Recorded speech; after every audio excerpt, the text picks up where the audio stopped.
আপনি যদি কাউকে খুশি করতে চান তাহলে সামান্য একটা ছোট্ট কথা দিয়েও কিন্তু খুশি করতে পারবেন। আবার দেখা যায় যে এই কথারও কিন্তু একটা উল্টো প্রভাব আছে যে আবার এই কথা দিয়ে কিন্তু আপনি কারো মন খারাপও করে দিতে পারবেন। কিন্তু সম্পূর্ণ আমাদের হাতেই থাকে যে আমরা কি তাকে মানুষকে কষ্ট দিতে চাই নাকি সামান্য আমাদের এই খারাপ ব্যবহারের কারণে যে তারা কষ্ট পাবে।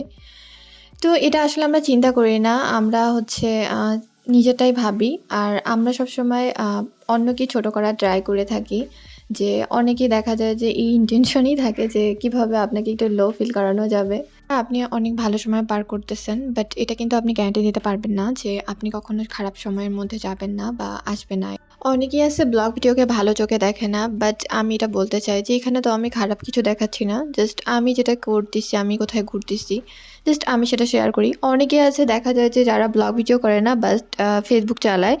তো দেখা যায় যে তারা বিভিন্ন ডে পোস্ট করে যে তারা এসব ভাবছে তারা মনে হয় যে Facebook ইউজ করে না, তাদের কাছে কোনো স্মার্টফোনই নাই।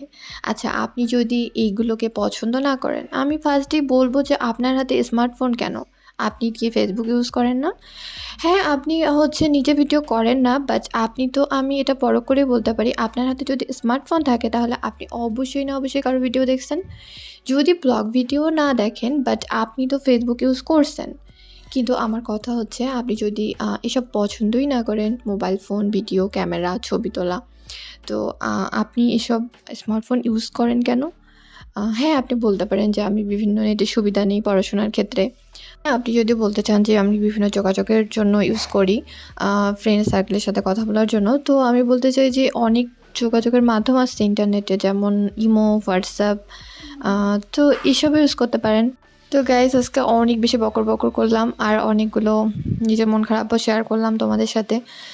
তো তোমাদের যদি খারাপ লেগে থাকে তাহলে অনেক বেশি সরি। আমি এটা আসলে তোমাদেরকে মিন করে বলি নাই। তো আজকের ভিডিওটা এখানেই শেষ করব। তোমরা অনেক বেশি ভালো থেকো। আল্লাহ হাফেজ সবাইকে। Tata bye.